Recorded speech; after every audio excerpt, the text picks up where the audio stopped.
नया बवाल हो रहा है। मुसलमान जिताएंगे बिहार में चुनाव, ये इसलिए कह रहे हैं क्योंकि तस्वीर देखिए आज वक्फ कानून के विरोध में बिहार में पटना में प्रदर्शन हो रहा था। ये उसकी तस्वीर आप देख रहे हैं।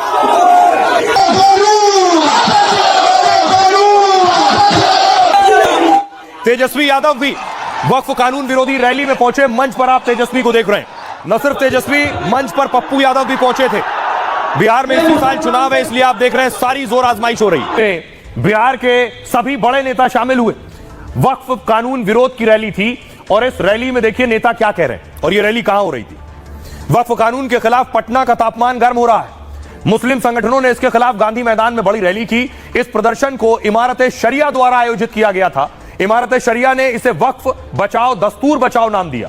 वक्फ कानून के खिलाफ इस रैली में महागठबंधन के नेता भी शामिल हुए। इसमें आरजेडी के तेजस्वी यादव, सलमान खुर्शीद कांग्रेस पार्टी से शामिल हुए, ओवैसी की पार्टी से प्रदेश अध्यक्ष अख्तरुल इमान भी शामिल हुए और सबने एक सुर में वक्फ का विरोध किया और बीजेपी पर हल्ला बोला। तेजस्वी यादव ने कहा यह देश किसी के बाप का नहीं है। स्वतंत्रता की लड़ाई में हिंदू मुस्लिम सब थे, सरकार बनी तो कानून को कूड़ेदान में फेंक देंगे। सलमान खुर्शीद ने कहा वक्फ कानून के खिलाफ है हम, ये मुसलमानों के अधिकारों पर हमला है, इसलिए पटना की रैली में शामिल होने आए। आज वक्फ के साथ साथ संविधान को भी बचाना है। अख्तरुल ईमान एमआईएम के अध्यक्ष ने कहा हमारे लिए देश का संविधान अहम है, इस्लाम का शरीयत भी उतना ही अहम है। मुसलमान शरीयत के बगैर नहीं जा सकते हैं। जो उसे खत्म करना चाहेगा हम उसका पंजा तोड़ देंगे। और पप्पू यादव ने कहा इस देश में नहीं चलेगी नफरत, बचेगी सिर्फ मोहब्बत।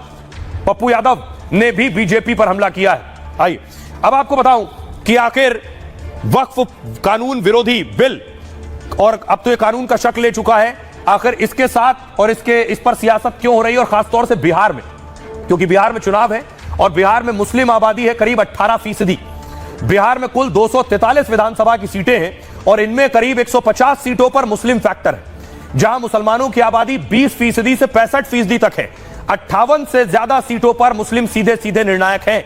इन सीटों पर मुस्लिम वोटरों की संख्या 40% से ज्यादा है। आंकड़े के मुताबिक 47 सीटों पर 50% से ज्यादा मुस्लिम आबादी है। 11 विधानसभा सीटें ऐसी हैं जहां 40% से ज्यादा मुस्लिम वोटर है, जिसका सीधा मतलब है यहां जिसके साथ मुसलमान होंगे वो जीतेगा इस सीट पर। वक्फ कानून के नाम पर विपक्षी दलों की गोलबंदी की वजह भी यही है। सुनिए जरा इस रैली में पहुंचे सियासतदान क्या कह रहे हैं।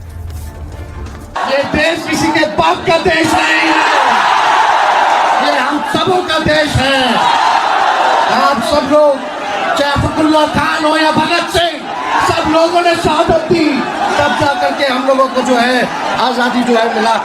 दस्तूर और हमारे मुल्क का कॉन्स्टिट्यूशन महफूज है तो हम महफूज हैं। मुसलमान संगठन कुछ ये बैठक कर रहे हैं, उनको मेरी शुभकामना। वक्त पे जो हम लोग का स्टांस है हम लोगों ने पहले ही क्लियर कर